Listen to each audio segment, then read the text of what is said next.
Assalamualaikum warahmatullahi wabarakatuh.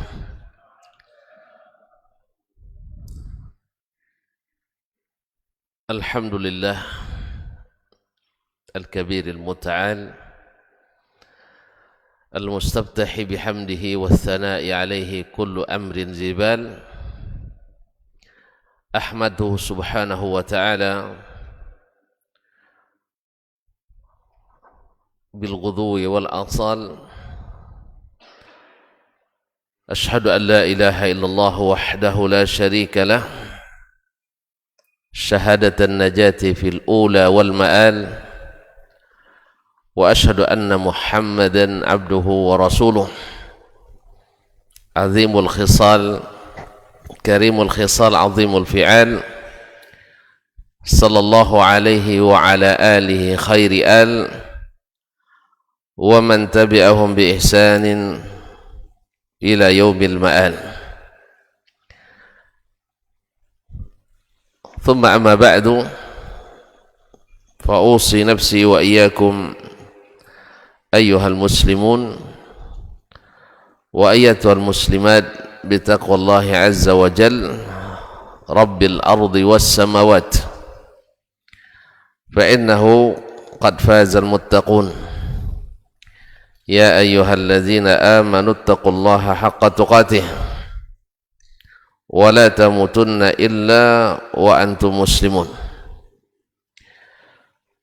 Kaum muslimin dan muslimat, al-hadirin wal hadirat wal musyahidin wal musyahidat awil mustami'in wal mustami'at. Bapak dan ibu-ibu, saudara-saudara dan saudara-saudari serta adik-adik dan anak-anak jemaah salat subuh di Masjid Riyadhul Jannah, Jalan Uka, Pekanbaru, ataupun yang menyaksikan atau mendengarkan melalui media dimanapun berada. Alhamdulillah, di subuh ini, di hari pertama bulan Zulhijjah, di hari baik, bulan-bulan baik, kita diizinkan Allah hadir pula di tempat yang terbaik, yang paling dicintai Allah subhanahu wa ta'ala, masjidnya, ahabbul biqa'i ilallahil masajid, tempat yang paling dicintai Allah di permukaan bumi ini adalah masjid. Di majlis yang insya Allah juga mudah-mudahan baik, majtama'a qaumun fi baitin min buyutillah yatluna kitaballah wa yatadarasunahu fima bainahum illa nazalat alaihimus sakinah wa ghashiyatuhumur rahmah wa haffat bihimul malaikah wa dzakarahumullahu fiman indah. Tidaklah suatu kaum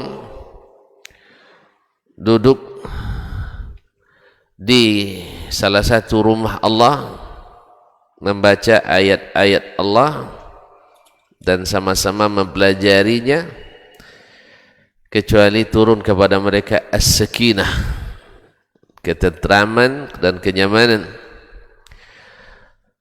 wa ghasyiyatuhumur rahmah, dan mereka diliputi pula oleh rahmat, kasih sayang dari Allah subhanahu wa ta'ala, wa haffat bihimul malaikah, dan mereka pun dikelilingi oleh para malaikat, karena malaikat suka majlis-majlis zikir dan ilmu. Wa dzakarahumullahu fiman indah, dan Allah akan banggakan sebut-sebut mereka di kalangan malaikat-malaikat yang ada di sisinya, di masyarakat atas. Jadi kelas atas ya. Mudah-mudahan kita termasuk yang sering disebut-sebut di sisi Allah, di kalangan para malaikat, di masyarakat atas. Dan di akhir majelis ini Mudah-mudahan kita pula mendapatkan seperti yang tersebut dalam hadis qudsi, qumu maghfuran lakum, silahkan berangkat meninggalkan majlis ini dalam keadaan diampuni dosa-dosa kalian. Allahumma amin. Oleh itu saya mengajak diri saya sendiri dan bapak dan ibu, saudara dan saudari untuk mensyukuri nikmat ini. Karena di antara sekian banyak orang-orang Islam yang ada bersama kita di sekitar ini dan di tempat lainnya tidak mendapatkan nikmat ini. Bukan kita gembira mereka tidak dapat, tapi kita bergembira kita dapat, dan semoga suatu hari nanti tidak usah lama-lama, besok pagi mereka ikut menikmati. Karena sungguh rugi ketika Allah memanggil kita ke sini membagikan al-falah, kesuksesan dunia dan akhirat, tapi tidak dapat atau tidak banyak yang mendapat. Nah, di antara yang tak banyak itu termasuk ya mudah-mudahan kita. Siapa lagi kalau bukan kita, ma'asyarul kiram? Karena jangankan salat wajibnya, salat sunatnya saja lebih baik daripada dunia dan seisinya. Orang bisa tak lelap malam kan, menjaga, bekerja sampai nanti siang bekerja, siap-siap nak bekerja dari sekarang, berangkat mungkin dari tadi berangkat, dari jam 3 dah bangun, dan sekelas apapun dia, setinggi apapun, maka 2 rakaat sunat salat subuh itu lebih baik dari seluruh yang dikumpulkan manusia hari ini di dunia ini, termasuk Pak Presiden, termasuk Baginda Raja, termasuk bapak-bapak gubernur, bupati dan wali kota. Nah, rugi mereka tidak mengikuti salat subuh berjamaah ini. Semoga ini sampai kepada saudara-saudara kita kaum muslimin dan muslimat dimanapun berada, mulai dari rakyat terendah sampai pejabat-pejabat tertinggi, karena mereka rugi besar telah menyia-nyiakan yang sunatnya saja lebih besar dari semua yang dikumpulkan. Terasa tu nikmatnya saya? Terasa nikmatnya tak? Oleh situ mari kita bersyukur kepada Allah. Mudah-mudahan Allah SWT menerima apa yang telah kita lakukan dan mengabulkan serta menjawab apa yang kita mintakan. Amin. Ma'asyarul kiram yang dirahmati Allah, salawat dan salam kepada baginda Nabi alaihi salatu wassalam, yang kita belajar mencintainya. Karena mencintai itu memang perlu juga belajar. Karena kalau kita tidak belajar, kadang-kadang cinta kita bertepuk sebelah tangan, sakit gitu. Ya sakit. Oleh sebab itu kita mesti belajar mencintainya. Bukan hanya sekedar cinta yang kita akui, kullun yad'i waslan bi Laila wa Laila la tuqir lahu bidzak. Semuanya mengklaim punya hubungan khusus dengan si Laila, tapi Laila tidak mengakuinya. Ya, kita semua insyaallah mungkin mengakui mencintai Nabi sallallahu alaihi wasallam, tetapi kadang-kadang kita tak pandai mencintai sehingga cinta kita tertolak.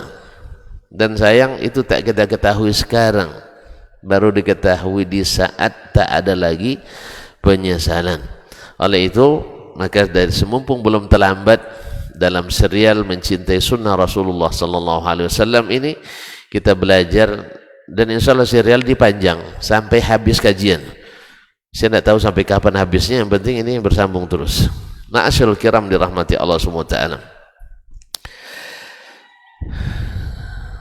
Kita sampai kemarin pada masalah bahwa mencintai sunnah Nabi sallallahu alaihi wasallam otomatis mencintai Nabi alaihi salatu wassalam. tidak mungkin kita mencintai ajarannya dan tidak mencintai orangnya. Dan biasanya kita akan ngikut itu setelah menyintai yang diikut dulu, betul kan? Hah? Betul? Nah, tidak mungkin kita mencintai kajiannya kalau kita tidak cinta orangnya. Tidak mungkin itu. Kalau tuan-tuan tidak senang dengan saya, pasti tidak mau dengar itu. Nah, makanya tidak mau dengar, mulai senang itu. Jelas? Biasanya, setidaknya kalau datang pun, kalau tidak senang, pasti tidak masuk kaji. Walaupun hadir tiap hari, tiap pagi, tapi tak senang, tak masuk kaji. Betul? Ya, contohnya dulu, berapa banyak orang-orang Quraisy yang hadir, orang-orang munafikin zaman Nabi di Madinah, hadir di majelis Nabi SAW, tapi pikirannya tak kemana-mana gitu. Kapanlah matinya Muhammad ini? Ya, kapan hilangnya dakwah ini kaum muslimin dan muslimat? Ada. Di zaman Nabi pun ada. Apalagi di zaman kita, tapi di masjid ini tidak ada kaum muslimin dan muslimat dirahmati Allah SWT. Tetapi untungnya di majelis ilmu itu, selama kita masih beriman pada Allah dan Rasul, walaupun datang dengan tujuan tertentu, tetap mudah-mudahan dapat ampunan karena duduk di majelis ilmu dan zikir ini. Ma'asyarul kiram. Nah, mencintai Nabi alaihi salatu wassalam, hukumnya apa? Hah? Wajibnya. Kalau enggak, dosa. Naam. Imam Ibn Rajab Al-Hambali rahimahullah ta'ala dalam kitab Istinsyaqu Nasimil Uns min Nafahati Riyadil Quds, seperti dinukil di sini, mengatakan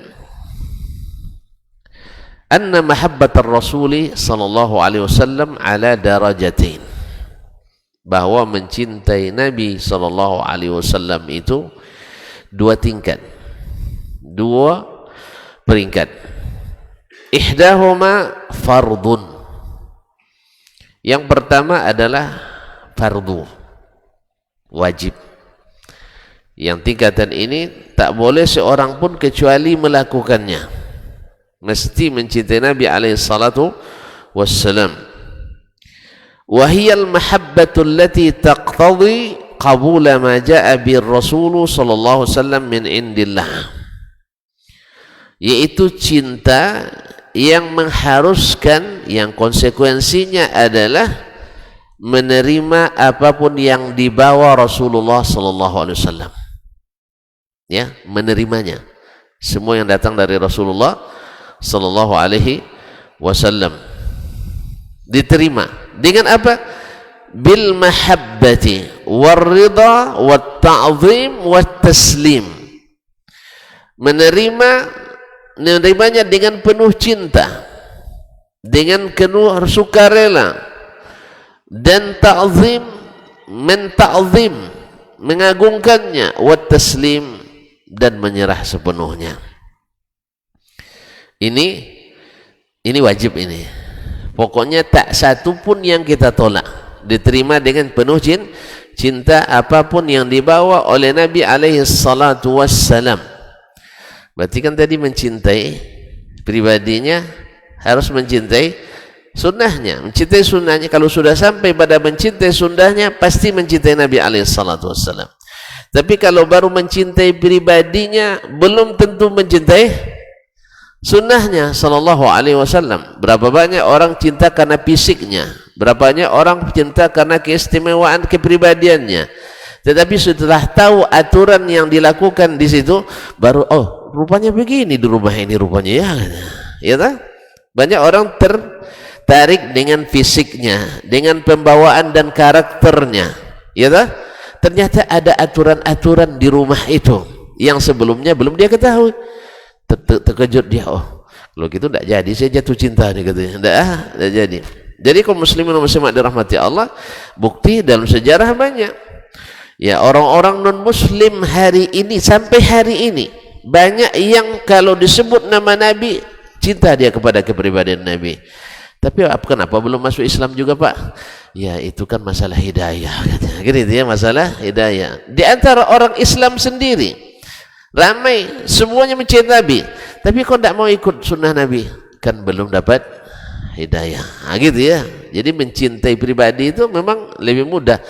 Karena apa? Karena dengan fisiknya, dengan ketampanannya, dengan barakahnya, dengan rahmat dan kasih sayangnya, semua akan cinta. Sampai orang non muslim pun dalam kitab-kitab mereka saya membaca, yang jujur ya objektif pasti mencintai Nabi alaihi salatu wassalam. Karena ada aturannya yang tidak sesuai dengan fitrah manusia. Ya, orang-orang barat misalnya, orang-orang barat kan tidak ada istilah ta'atul walidain, itu tidak ada birrul walidain ya, kecuali hanya kebiasaan. Kalau kita tidak taat pada orang tua, berbakti pada orang tua menjadi ibadah terbaik setelah beribadah kepada Allah tabaraka wa ta'ala. Wa qadha rabbuka alla ta'budu illa iyyah wa bil walidaini ihsana. Rabbmu telah mewajibkan tidak boleh beribadah kecuali kepadanya dan mesti berbuat baik pada orang tua. Subhanallah. Jadi di bawah setelah ibadah kepada Allah jadi bernilai. Mereka tidak hanya sekedar kalau budayanya lumayan bagus ingat jasa orang kedua, kalau tidak enggak. Kadang-kadang meninggal sehingga panti jompo mana yang banyak, di Pekanbaru atau di Amerika? Alhamdulillah Pekanbaru tak ada sikit-sikit, dah mulai ngikut-ngikut orang Amerika. Kaum muslimin dan muslimat rahmati Allah. Kalau dalam Islam orang tua tu min awsati babil jannah, pintu surga paling tengah. Ya, siapa yang masuk di pintu surga paling tengah masuk di birrul walidaini. Makanya orang tua bagi kita pintu surga atau pintu ke neraka. Yang berbakti jadi pintu surga baginya, yang durhaka jadi pintu neraka. Nas'alullah as-salamata wal afiyah. Nah, kaum muslimin dan muslimat, jadi mencintai apa yang dibawa oleh Rasulullah SAW. Jadi tidak lagi cerita tentang pribadinya. Sebab apa? Sebab mencintai pribadinya otomatis. Kalau sudah cinta, karena derajat mencintai ajarannya di atas derajat mencintai pribadinya. Mencintai pribadinya derajat itu secara manusiawi pasti mencintai orang baik. Betul ya?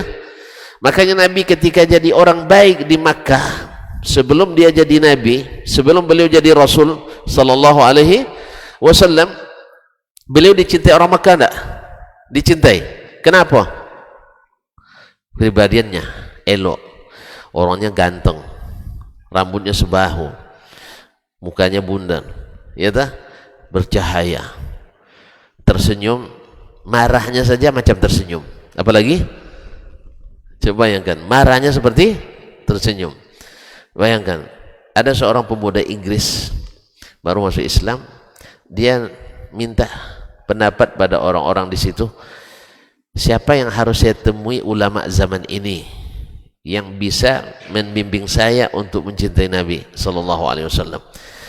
Orang-orang di situ dia katakan, pergilah kamu menemui Syekh Abdul Aziz bin Baz rahimahullah taala. Kenal Abdul Aziz bin Baz? Tidak kenalnya. Nah, rumahnya di Bokian Komai, ya, mufti besar Arab Saudi pada beliau sudah meninggal rahimahullah taala. Jadi disuruh menemui Syekh bin Baz rahimahullah taala. Lalu temuinya, datang dia ke Arab Saudi. Ya, orang Inggris kan banyak duit, dia kan tak payah dia datang kan. Ya. Datang ke Arab Saudi bertemu dengan Syekh bin Baz rahimahullah taala. Subhanallah. Melihat akhlaknya Syekh Abdul Aziz bin Baz rahimahullah, dia katakan, ini bin Baz sudah begini. How was Rasulullah sallallahu alaihi wasallam? Bagaimana Rasulullah sallallahu alaihi wasallam? Pasti bin Baz dengan Rasulullah jauh kan? Tapi begini, orang ini saja yang ikut Nabi sallallahu alaihi wasallam, berusaha mengikut Nabi, sudah sebaik ini. Bagaimana Rasulullah sallallahu alaihi wasallam? Jadi kaum muslimin dan muslimat, kalau antum bisa, ya bisa dengan apa yang kita miliki dengan ilmu ini, mengingatkan kita pada Nabi sallallahu alaihi wasallam, subhanallah, antum sudah aset luar biasa di umat ini. Nengok ke bulan, tengok solatnya, subhanallah, menurut yang saya baca beginilah salatnya Rasulullah sallallahu alaihi wasallam. Jadi selalu mengingatkan orang pada Nabi sallallahu alaihi wasallam. Lihat jenggotnya Masya Allah rapi. Wah, teringat jenggot Nabi alaihi salatu wasallam, bukan jenggot Yahudi Ortodoks, jenggot Nabi sallallahu alaihi wasallam. Lihat senyumnya, marahnya saja seperti senyum. Teringat ya Nabi alaihi salatu wasallam, ya marahnya saja seperti senyum. Bayangkan itu kaum muslimin dan muslimat dirahmati Allah. Maka semoga Allah merahmati Syekh Abdul Aziz bin Baz rahimahullah taala, dan memang seperti yang dikatakan oleh yang dia lihat, dan saya juga sudah melihat langsung bagaimana beliau rahimahullah taala. Yang terpendek kata, kalau kita melihat, kita mengingatkan atau mengingatkan kita kepada Nabi alaihi salatu wassalam, pemaafnya, santunnya, dan suka memberi manfaat kepada siapapun, bahkan kepada yang tak sepaham dengannya sekalipun, walaupun beliau tak pernah luput difitnah. Bagaimana dia tidak difitnah? Nabi Muhammad sallallahu alaihi wasallam khairul bashar, tak luput dari fitnah manusia, tak luput dari fitnah manusia.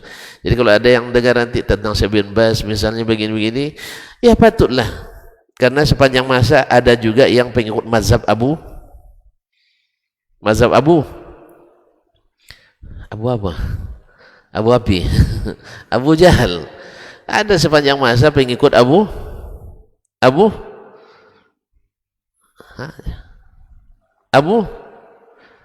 subhanallah, yang menghina Nabi, Abu Lahab, lagi ada Abu, banyak, masih banyak Abu lagi. Kaum muslimin dan muslimat dirahmati Allah. Abu-abu ya, abu-abu. Pengikut abu-abu itu masih banyak. Jadi mereka sukanya main fitnah, ya, karena kalau sudah habis ilmu tinggal celaan dan fitnah. Allah musta'an. Kaum muslimin dan muslimat dirahmati Allah SWT. Jadi ini mahabbah tingkat yang wajib, yaitu seseorang mesti menerima apapun yang didatangkan atau dibawa oleh Rasulullah sallallahu alaihi wasallam dengan senang hati, dengan penuh cinta, dengan penghargaan tinggi dan berserah diri. Maka menolak satu saja, sekecil apapun dari yang dibawa Nabi, mengurangi cinta yang wajib ini. Berarti berdosa kita. Jadi menolak salah satu sunnah Nabi berdosa apa tidak? Berdosa apa tidak? Dosa, karena ini wajib menerima. Menerima itu wajib. Makanya Nabi katakan, man raghiba an sunnati falaysa minni. Siapa yang menolak sunnahku, membenci sunnahku, tak termasuk golonganku. Tak termasuk golongan Nabi alaihi salatu wassalam. Ya, nanti barangkali biar saya jelaskan kembali apa bedanya menolak dengan tidak mengamalkan. Ya, kita kan sering dengar kalau habis majelis menikah, kadang-kadang Pak Kua mungkin menerima teksnya seperti itu, man lam ya'mal bi sunnati falaysa minni. Ya, siapa yang tidak mengamalkan sunnahku tidak termasuk golonganku. Lafaz ini bukan ini yang sabit dari Nabi sallallahu alaihi wasallam. Yang dari Nabi, man raghiba an sunnati falaysa minni. Siapa yang membenci sunnahku, bukan siapa yang tidak mengamalkan. Sebab berapa banyak orang ingin mengamalkan sunnah Nabi tapi tak sanggup. Apa contohnya? Ini abang tadi lama dia cinan menikah lagi, sunnah kan? Tapi tak sanggup. Apa pasal? Izin kantor pusat tak turun-turun, karena syaratnya berat. Kalau nak buka cabang, tutup kantor pusat. Mana ada cabang kalau tidak ada kantor pusat? Jadi kaum muslimin dan muslimat, ini kan antum menerima kan itu kan? Istri antum menerima juga, cuma artinya menerima itu sunnah Nabi SAW, tapi belum sanggup melakukannya. Istri-istri kita kan pintar ngomong tuh, bang saya tidak menolak sunnah Nabi bang, betul itu sunnah Nabi, cuman saya belum sanggup. Tahu bedanya? Ingin ada cinta pada sunnah ini, apalagi laki-laki, Ada, tetapi belum sanggup karena syaratnya belum lengkap. Tapi kalau menolak nggak ada itu, nggak adil, itu baru menolak namanya. Jelas? Misalnya lagi yang pembagian warisan, ya sunnah Nabi, tepat sunnatullah dan sunnah Nabi alaihissalam, bahwa anak laki-laki dapat 2 kali lipat anak perempuan.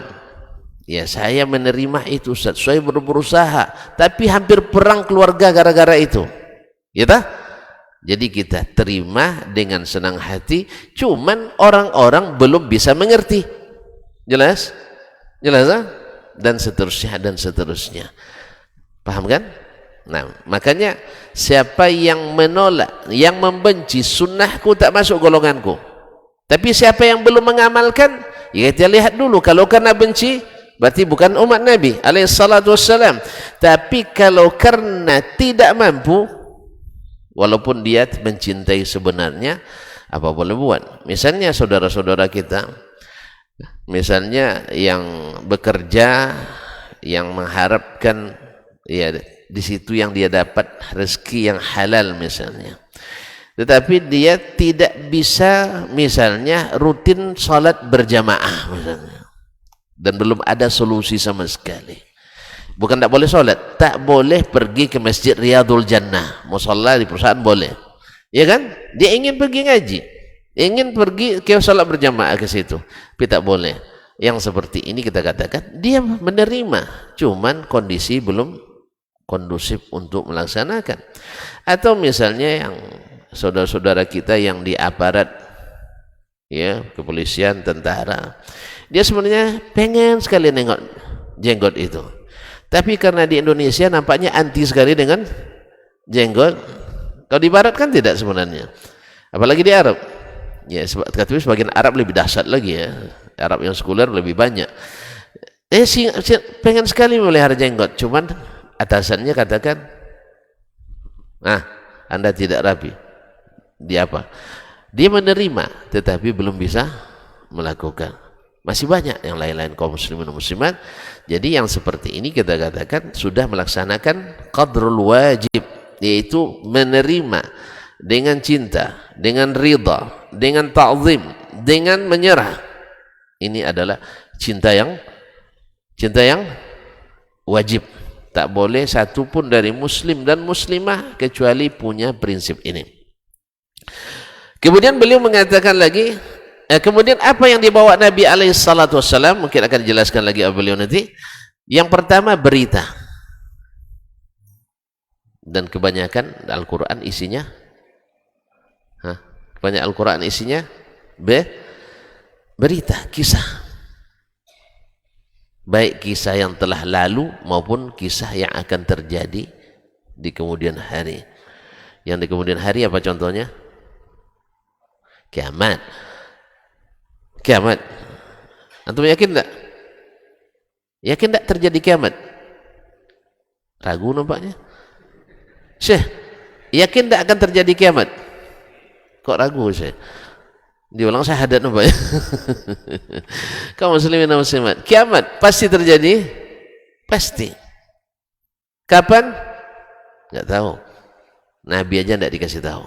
Jadi ada orang yang bertanya ke Nabi SAW, ya Rasulullah, mata sa'ah, ya Rasulullah, kapan kiamat? Kata Nabi, ini tidak perlu dijawab ini, karena rahasia Allah Tabaraka Ta'ala. Tetapi madza a'datta laha, kalau kau nak kiamat memang sudah siap, memangnya kamu sudah siap? Kalau sudah siap, matilah dulu. Orang mati kan sudah kiamat dia itu. Maka kata Nabi SAW, madza a'datta laha, apa yang kau siapkan menghadapi kiamat itu? Menghadapi kiamat itu apa? Berat kiamat itu. Nah, jadi Nabi anjurkan dia jangan mencari tahu kapan kiamat. Makanya ilmu-ilmu tentang prediksi kiamat ini tidak usah dipelajari. Yang perlu dipelajari apa yang kau siapkan menghadapi kiamat. Sebab sudah terlalu banyak orang prediksi sejak zaman Imam Suyuti lagi. Imam Suyuti pernah memprediksi juga di abad keberapa. Yang penting dia memprediksi berdasarkan riwayat yang juga tidak sahih. Akhirnya setelah dia mati pun kiamat belum juga terjadi. Ya karena banyak sampai hari ini. Dulu pernah orang barat meramalkan kiamat 2000, bukan 2006. Oh yang kemarin ini ya, itu bukan orang barat, orang Sumatera Barat. Itu beda kan lah orang barat dengan Sumatera Barat. Yang memprediksi akan terjadi ledakan besar pada pertengahan bulan Ramadan pada hari Jumat. Kaum muslimin dan muslimat yang seperti ini, ya Nabi tak menganjurkan kita mencari-cari. Tidak boleh didalami betul. Ya, untuk apa? Antum terperangah nanti. Tiba-tiba nanti tidak terjadi pula. Padahal sudah dihubungkan dengan hadis-hadis riwayat.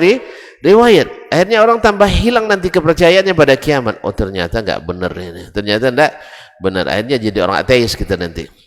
Masyaallah kiram. Nabi ditanya tentang kiamat, dia jawab apa yang kau siapkan untuk kiamat.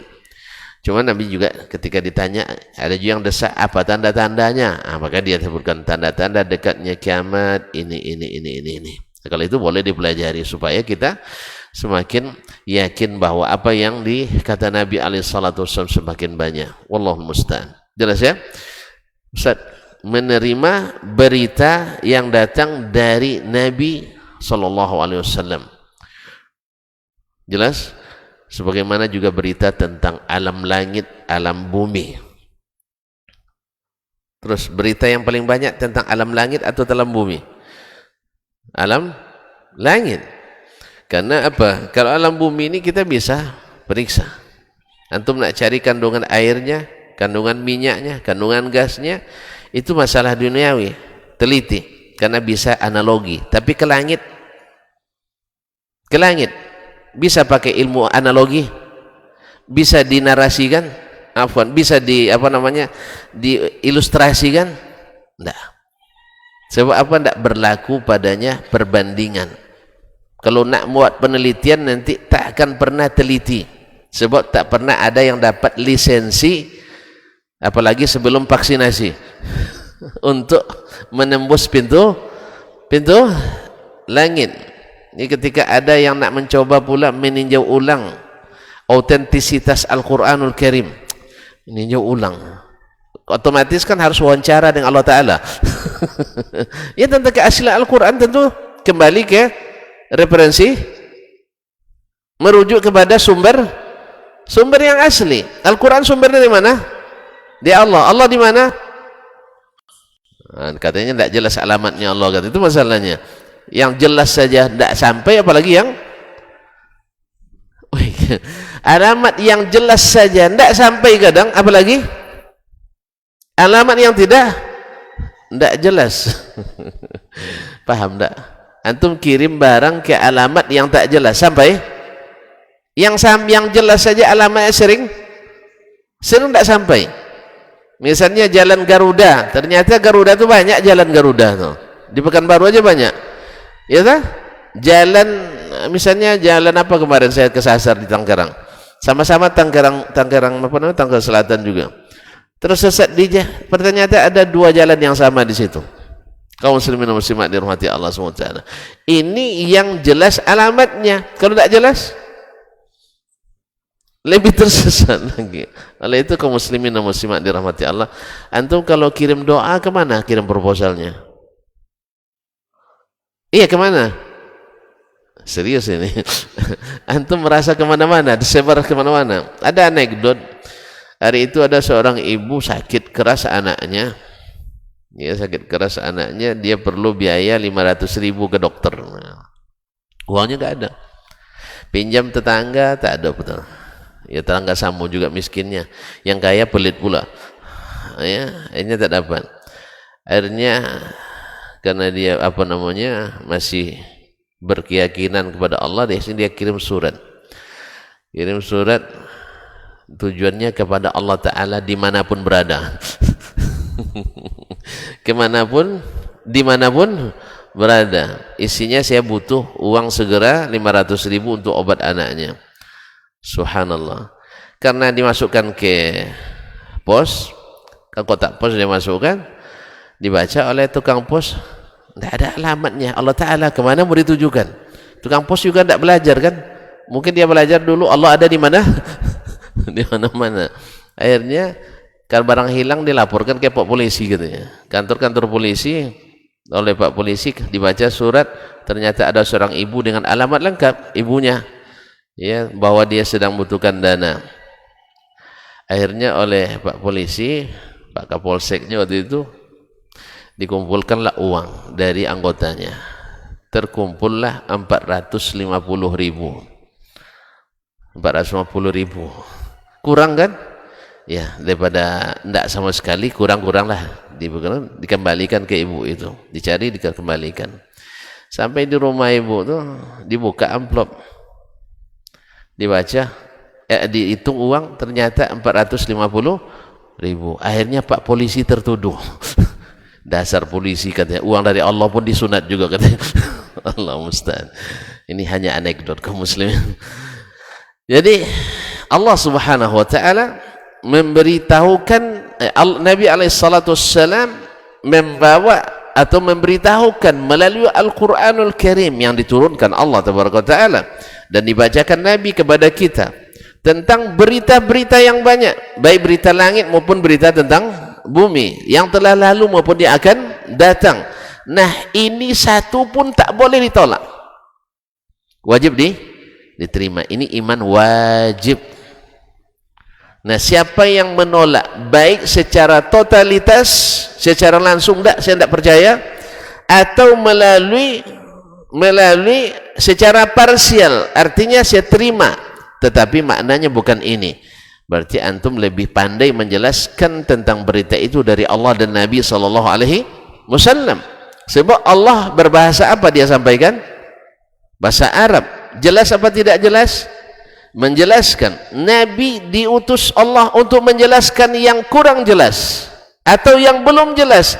Ternyata datang hadis Nabi tidak juga jelas. Berarti siapa yang tak jelas? Antum yang tak jelas.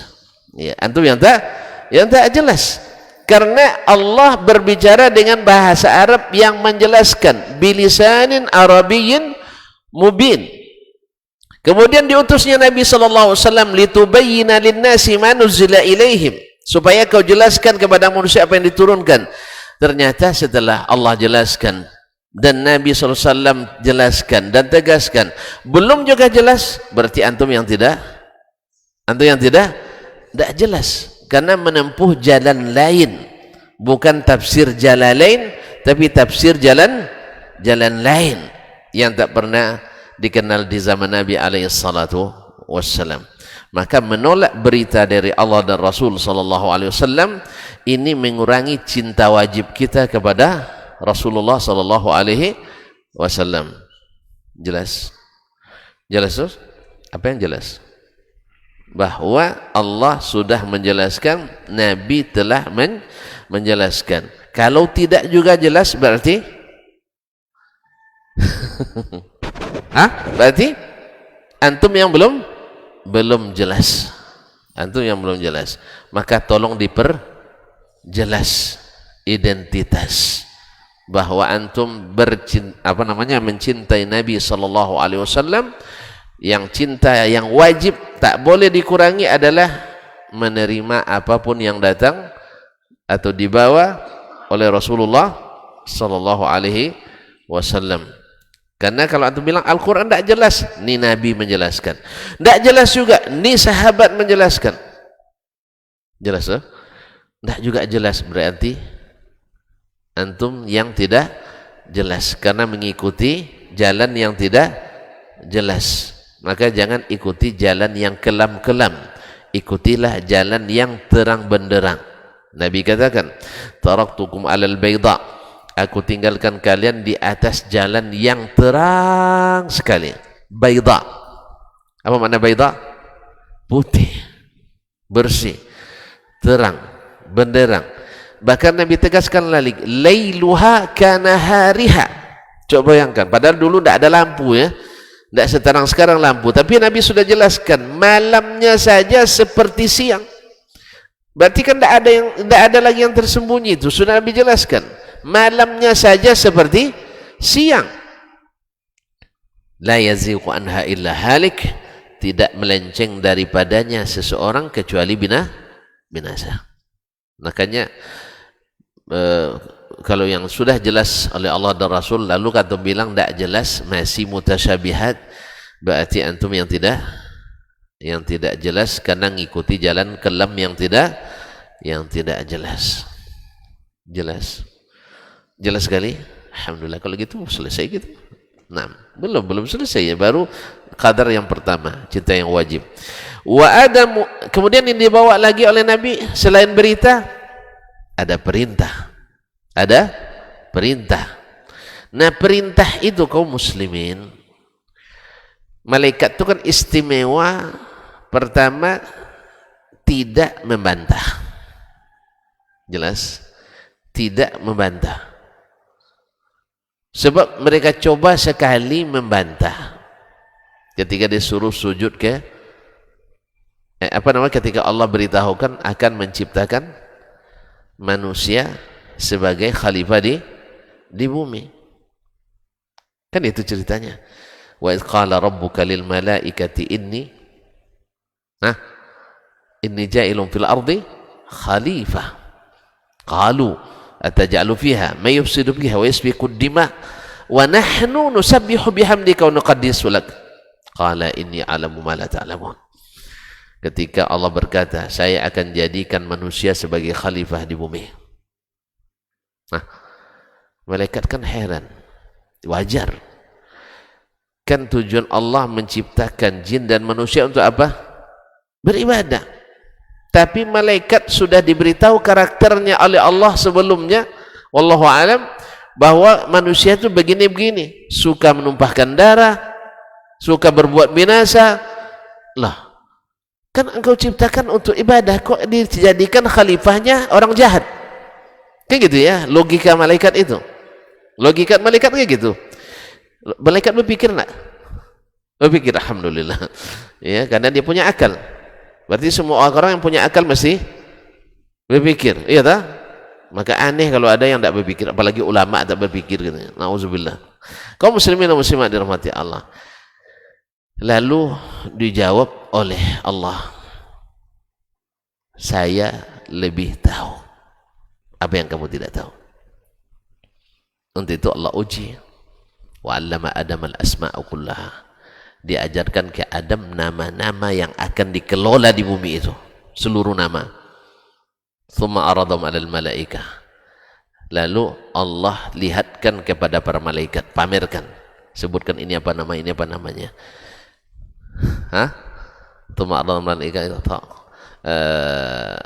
thumma aradhum wa 'allama Adam al-asma'a kullaha thumma aradhum 'alal malaikah faqala anbi'uni bi asma'i haula.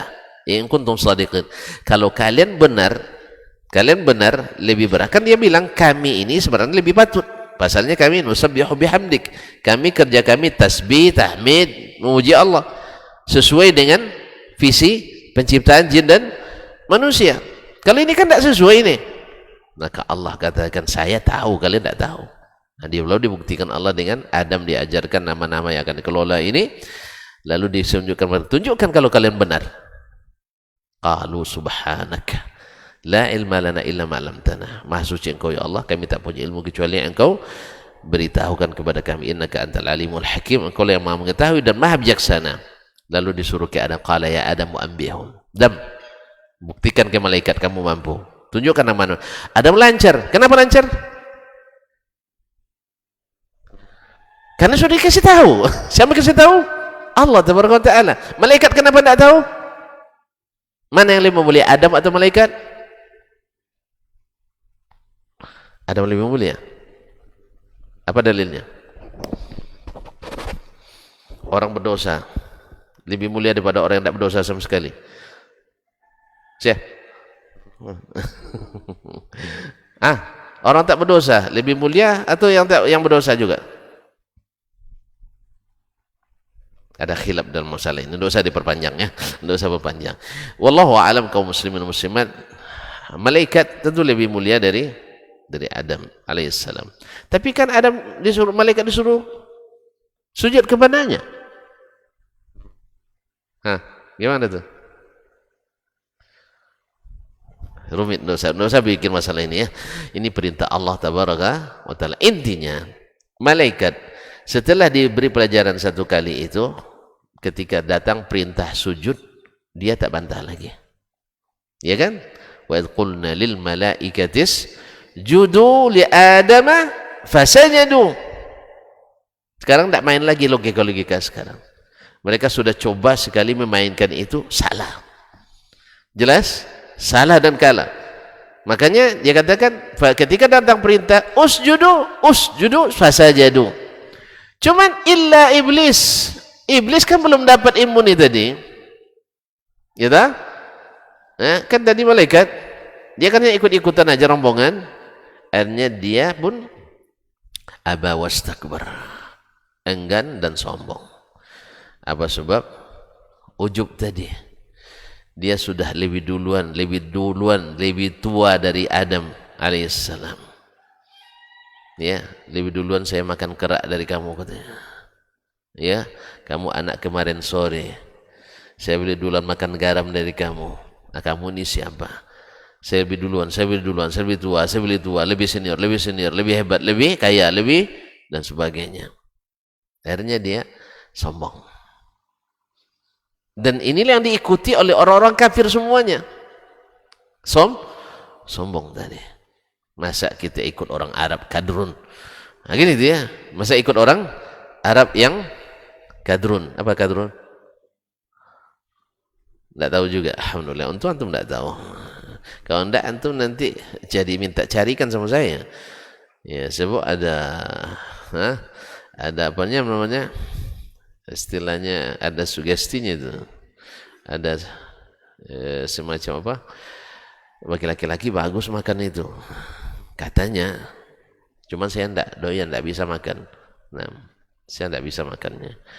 Yang ikan aja banyak tidak bisa saya makan, apalagi makan kadal. Tapi kalau antum suka, ayo kita ke Mekah nanti cari kan kadal gurun. Allah musta'an, enak katanya. Enak katanya bagi yang suka. Saya tidak nafikan enaknya bagi yang suka. Masalah selera itu ya saling memahami aja lah, masalah selera. Ma'asyiral kiram dirahmati Allah Subhanahu wa taala. Baik. Perintah dari Nabi mesti diterima dengan senang hati, dengan ta'zim, ridha dan menyerah. Ini wajib. Soal pelaksanaan nanti itu kan ada yang wajib, ada yang sunat. Yang wajib memang tidak ada tawarnya kecuali ada halangan. Kalau yang sunat antum disuruh milih, nak pilih beruntung atau rugi. Kalau yang sunat antum jualan ingin pulang pokok atau beruntung. Alhamdulillah, ini bagus ini. Ya, beragama itu juga seperti itu. Antum jangan sekedar lunas. Kan yang wajib kan lunas hutang kan, ya tak? Tapi yang sunat untung. Makanya jangan berkeedah kalau yang sunat bila dikerjakan berpahala, kalau tinggalkan enggak apa-apa. Salah enggak apa-apa itu. Kalau salah, kalau ditinggalkan rugi. Ya kan dia untung, pahala. Antum cari pahala, antum menggali, pandai ngalih. Pandai jualan? Pandai? Coba saya nak tanya. Antum berangkat menjualan pagi dengan modal 150.000. Habis dagangan. Dapat uang sorenya 150.000. Sujud syukur.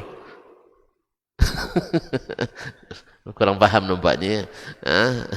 Antum pergi pagi bawa dagangan dengan modal 150.000. Dah dari subuh selesai ngaji pergi menggali kan, pulang nanti selesai isya, sampai di rumah alhamdulillah adinda jualan kita hari ini laris semua, habis semuanya. Dihitung uang sama bendahara di rumah lagi kan 150 nih bang, jualan habis. Iya ya katanya, kalau gitu syukur kita. Gitu ya, nggak paham juga. Ini payah mahamnya lagi nih. Orang jualan sehari, modal pulang. Gembira atau sedih? Udah jam berapa ya? Sudah lapar antum. Sedih apa gembira? Sedihlah. Itu pun kalau modal pulang. Ini mohon maaf nih. berapa banyak yang wajib yang kita kerjakan, kurangnya tidak sedikit. Alhamdulillah gali abi. Ya, modal 150, pas pulang tinggal 125.000. Kemana 25.000? Beli minyak katanya, traktir kawan, beli es cendol. Senang? Senang? Makanya berapa banyak orang sholat fardu yang dapat 1/3, 1/4, 1/5, 1/6, 1/7, 1/8 dan seterusnya.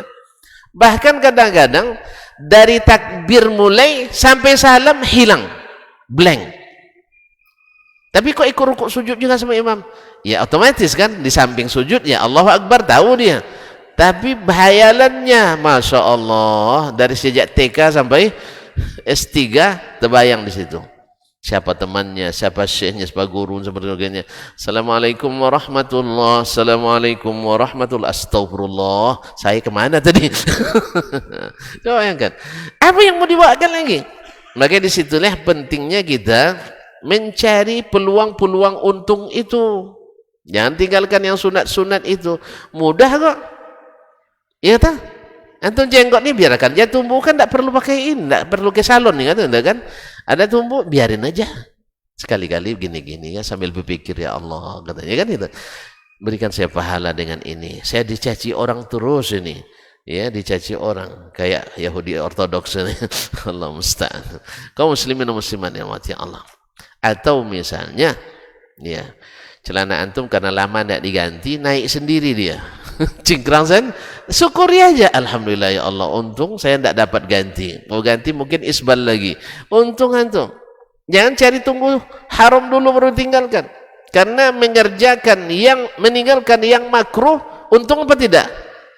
Untung. Rokok misalnya. Kalau ditinggalkan beruntung atau rugi? Serius ini. Beruntung. Sebab satu bungkus berapa? 20.000. Kau 2 bungkus 40.000, 3 bungkus 60 kali 30 hari, lambat ngitung 1.800.000, gaji 2.400.000 cuma. Rokok 1.800.000.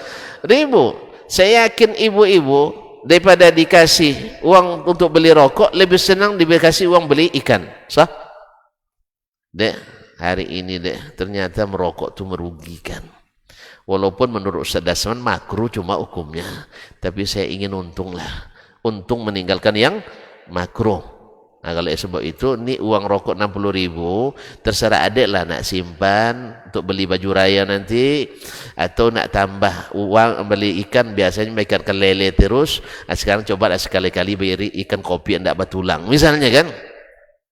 Senang tak istri? Senang tak? Daripada bilang, dek, pokoknya rokok jangan kurang ya, 3 bungkus. Ikan tu tak perlulah. Tu anak-anak gimana bang? Ah, kasih garam aja lah. Senang istrinya. Nah, cuma ya. Nah, maka meninggalkan yang makruh itu menguntungkan. Sah? Mengerjakan yang sunat itu membahagiakan. Saya yakin siapa yang sudah biasa meninggalkan yang makruh, haram lebih jauh. Siapa yang suka mengerjakan yang sunat, yang fardu lebih cepat.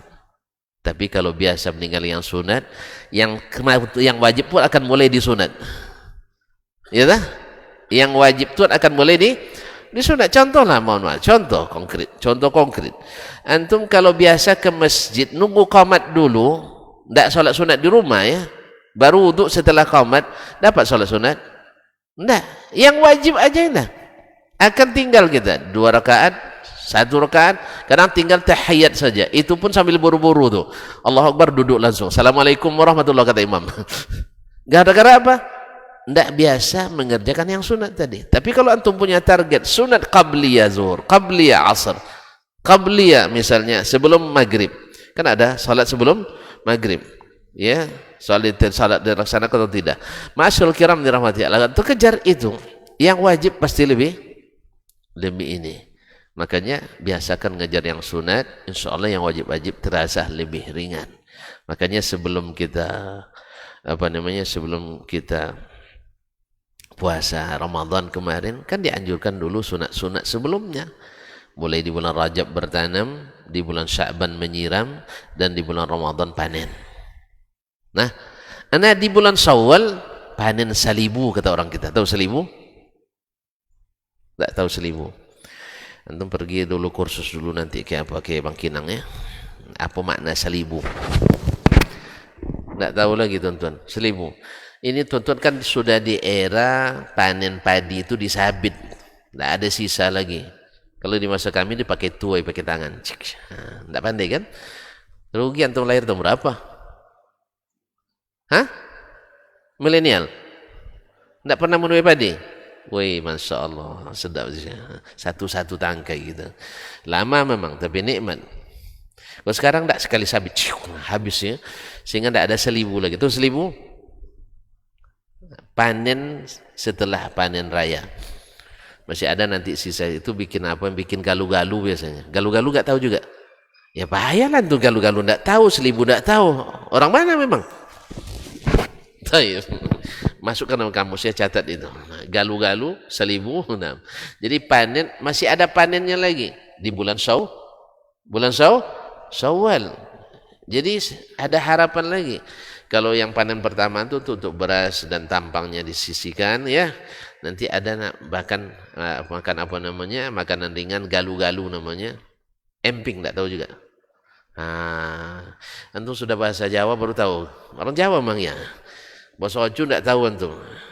Teganya antum ya. Tiba pas bahasa Ocu tidak mau antum hafalkan. Bahasa Jawa mau hafalkan. Masya Allah. Emping bahasa mana tuh? Oh Padang. Ampiang bahasa Padang saya lah. Antum nih ngada-ngada pula. Ampiang bahasa Padang. Baiklah kaum muslimin dan muslimat dirahmati Allah Subhanahu wa taala. Apal ya galu-galu ya. Nah, emping ya. Tapi kalau yang emping itu biasanya yang sudah tua. Kalau galu-galu itu yang masih muda. Ya hijau. Baru tahu dia nampaknya. Enak. Makanya puasa Syawal itu kan enak kan? Alhamdulillah. Karena ada apa namanya? Panen itu kalau stop langsung agak terkejut kita. Maka ada panen selanjutnya. Demikian juga sebelum haji ada hari-hari utama pula, bulan haram sah. Kemudian nanti pas Idul Adha ada kurban. Kita nanti biasa sedekah. Sebagian ulama mengatakan sedekah di hari 10 pertama ini Zulhijjah ini lebih afdal daripada sedekah di bulan Ramadan. Masih ingat kemarin teman-teman suka sedekah bulan Ramadan kan? Ya minimal 1 gelas air untuk orang berbuka kan siapa man fatara saiman. Nah, sekarang di bulan Zulhijjah ini amalan sedekah bisa lebih afdal daripada sedekah di bulan Ramadan. Apa sebab? Nabi yang katakan, "Ma min ayyamin al-amalu fihinna ahabbu ila Allah min ashr Zulhijjah." Tidak ada hari-hari amal saleh lebih cintai Allah padanya daripada 10 pertama bulan Zulhijjah. Sekalipun jihad fisabilillah. Kecuali yang pergi berjihad sendiri dengan hartanya sendiri, dia mati, hartanya habis. Semoga Allah beri kita rezeki. Kaum muslimin dan muslimat dirahmati Allah. Ini yang pertama ya. Wa adana mutalabil huda min ghairi tariqihi bil kulliyah, dan tidak mencari hidayah untuk beragama kecuali kepada Nabi alaihi salatu wassalam. Jelas? Ini kan berat ini sih. Memang cinta itu berat akhir. Cinta itu berat. Antum harus rela mencari petunjuk hanya ke Nabi, bukan kepada selainnya. Paham maknanya? Kalau bicara panjang lagi nih. Maknanya adalah bahwa kalaupun kita dapat petunjuk kebaikan dari seorang yang bukan Nabi, mesti menyesuaikan dengan Nabi SAW. Kalau sesuai, alhamdulillah kita terima karena Nabi terima.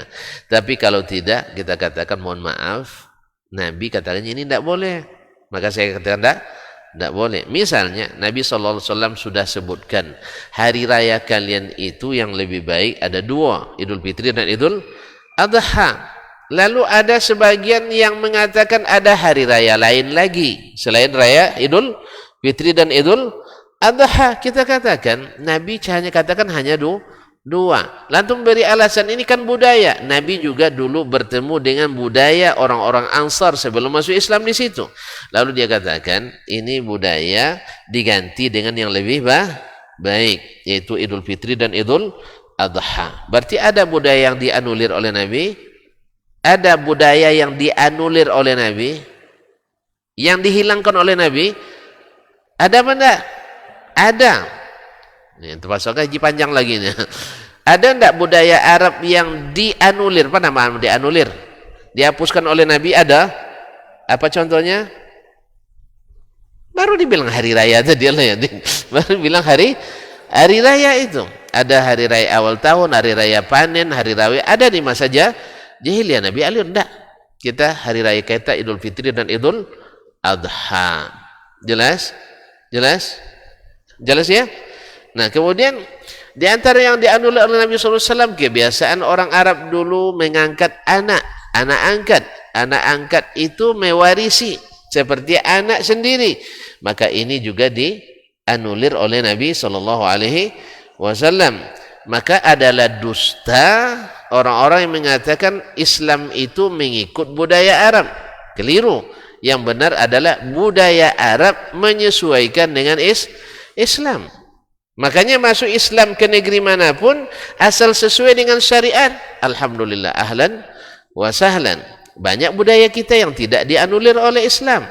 Contohnya, kalau nak melamar anak gadis, kalau orang Arab dulu mungkin langsung yang bersangkutan pergi ke orang tuanya, ya. Sekarang kan bisa melalui nenek mama, bisa. Antum orang mana? Tak paham adat lagi. Ini langsung juga nampaknya. Misalnya kita prosesi meminang itu, apalagi di tanah Minang kan, prosesi meminang itu, kalau dulu cukup dengan kesepakatan saya nak nikah dengan anak antum, saya datang ke antum, selesai, ya tak? Habis itu baru diundang orang untuk akad, kemudian walimah. Kalau kita kan ada lagi prosesnya. Pertama, mungkin saya datang dulu. Lepas itu pasti orang tua yang antum sebagai orang tua akan bilang, kalau gitu tolonglah panggil orang tua antum ke sini, kan begitu ya? Betul apa enggak? Nah, antum enggak pernah gitu ya? Panggil mak ete, mak cik dan semacamnya, kemudian datuk suku, datuk pelito gagang, datuk bandarosati dan sebagainya kan. Habis itu ada pula istilah adu pantun, besi acung bahasa Bangkinangnya, basi sombo bahasa kampung saya. Bahasa Minang apa? Babale pantun, batatar, batutur. Petata petiti, mantap. Petata petiti dan sebagainya. Ini dilarang enggak? Enggak ada Islam melarang itu. Kalau mau hidup, hidupkan kembali dengan syarat. Jangan pas waktu sholat terus juga. Nah, itu jangan. Atau sengaja, kadang semangat jempol itu dia dilambat ke orang makan biar orang marah sama dia. Jadi sudah makan siang jam 3, itu juga tidak baik. Jelas? Karena berunding setelah makan kan? Nah, kalau bahasa kita. Nah, jadi jangan sampai melewatkan sholat dan jangan campur ikhtilat laki-laki. Hidupkan itu tidak ada masalah. Kemudian ada menyambut apa namanya? Menyambut mempelai dengan tari persembahan, boleh enggak?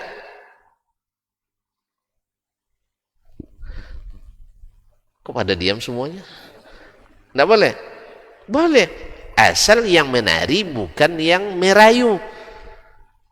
Paham?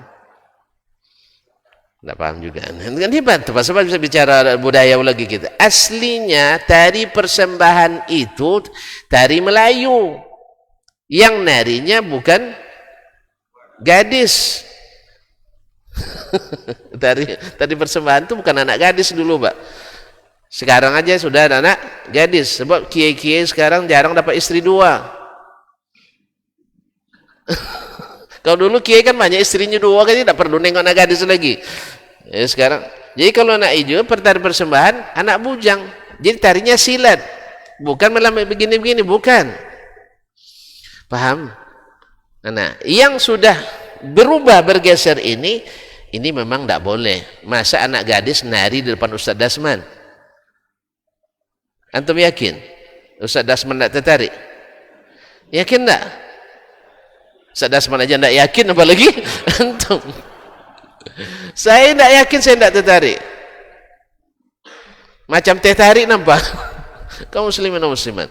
Yang begini dianulir ini. Apa sebab?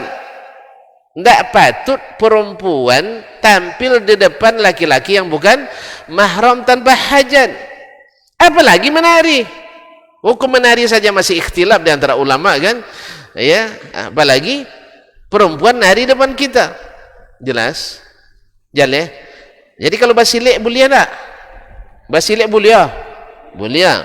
Tapi kalau ibu-ibu nari jangan marah suaminya nanti. Dia lah sebab itu kaum muslimin dan muslimat. Jadi ada budaya yang diteruskan karena tidak bertentangan dengan syariat. Ada yang sudah bertentangan, yang aslinya sebenarnya tidak bertentangan, cuma dirubah-rubah orang.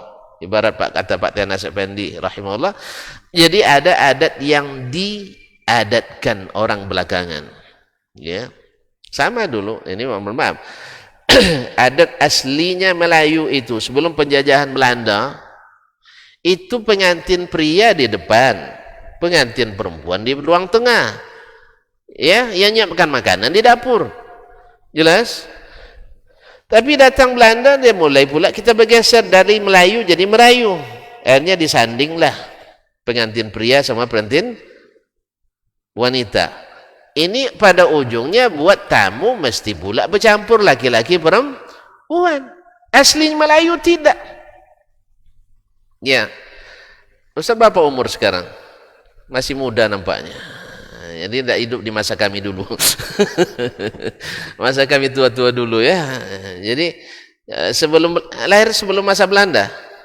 Enggak lah, generasi 65 nampaknya, bukan 45 lagi. Jadi aslinya tidak bersanding. Sehingga dulu tamu laki-laki jumpa pengantin pria laki-laki. Tamu perempuan jumpa perempuan. Yang begini ini teruskan sesuai dengan syariat. Tapi sekarang enggak, dipajang pula sebagian, mohon maaf, pakai kemben pula. Tuh kemben apa namanya yang pakaian sampai ke dado kan? Hah? Baju enggak apa sedih kasih nama tuh. Kadang pakai kebaya kan, nampak badannya. Kebaya itu orang mana punya? Dari mana datangnya? Juga bukan budaya asli kita. Jelas tuh? Makanya ini harus dianulir karena tidak sesuai dengan syariat. Nabi juga menerima sebagian budaya, menolak banyak budaya Arab sendiri. Maka dusta orang yang mengatakan bahwasanya Islam itu mengikut budaya Arab. Yang benar adalah Islam merevisi budaya Arab, atau lebih tepatnya budaya Arab mengikut aturan Islam. Nah, adapun sekarang misalnya sebagian nak menghidupkan budaya lamanya, banyak di setiap tempat ada. Kalau orang Mesir misalnya ingin menghidupkan budaya Fir'aun lagi, ada penyerunya itu. Mereka menganggap itu peradaban lama mereka, harus dihidupkan kembali. Ada juga penyerunya. Kalau kita juga sekarang mungkin ada juga kita nak menghidupkan peninggalan-peninggalan animisme di negeri kita, lalu diislamisasikan. Ya, karena yang mengerjakan islamisasi itu orang-orang yang tidak kokoh agamanya, yang tidak luas pengetahuan ilmu Islamnya. Akhirnya mereka menganggap asal sudah pakai la ilaha illallah, sudah solawatan, sudah islami. Akhirnya budaya-budaya tersebut akhirnya diislamisasi. Seperti tradisi bakar tongkang, dulu kan tidak ada itu. Tiba-tiba setelah ini pengakuan agama Konghucu di masa Gus Dur, akhirnya hidup lagi budaya bakar tongkang. Di mana? Di mana, Bang Kinang? Oh, Bagan. Nah. Kadang-kadang sebagian mungkin ditutup dengan doa. Doa ustadz pula kadang. Ini doa dengan doa. Ya, pokoknya asal ada bismillah, assalamualaikum, berarti sudah Islam. Padahal ini budaya berkaitan dengan pemujaan dewa-dewa orang-orang non-Islam. Nah, jadi ini harus ketahui kaum muslimin. Jadi budaya bukan musuh agama. Agama bukan musuh budaya. Tetapi budaya mesti menyesuaikan dengan agama. Karena visi penciptaan manusia adalah untuk beribadah kepada Allah dan mesti tunduk kepadanya. Dan kita yang istiqamah di atas iman kepada Allah, kitalah sebenarnya khalifah yang ingin Allah tunjuk itu. InsyaAllah kita sambung, cukup yang wajib dulu sekarang. Ya, dan itu pun belum selesai. Ini gara-gara antum lambat itu ya. Antum pura-pura tidak paham itu. Kaum muslimin dan muslimat dirahmati Allah. Kita sudahi aja sampai sekarang. Mudah-mudahan kita sambung pada pertemuan insyaallah pekan depan. Ya, 4 pekan lagi. Kaum muslimin dan muslimat. Iya, mudah-mudahan kita tidak kelaparan, makannya sekali sebulan kan. Ya, ya sehari makan 3 hari jasmani ini, rohani makan sekali sebulan, maka wajarlah kalau banyak yang kena mah. Pas baru ngaji muntah-muntah dia. Apa sebab lama tak dapat ngaji, tak dapat isi rohani. Allah musta'an. Semoga bermanfaat. Yang benar semata-mata taufik dari Allah Tabaraka wa Ta'ala, bersyukur kita kepadanya, dan yang salah itu kelemahan saya, mungkin dari syaitan. Kepada Allah saya mohon ampunan, kepada perempuan dan perempuan saya mohon dimaafkan. Terima kasih atas segala perhatian, mohon maaf atas segala kesalahan. Wa subhanakallahumma bihamdik asyhadu an la ilaha illa ant astaghfiruka wa atubu ilaik. Wassalamualaikum warahmatullahi wabarakatuh.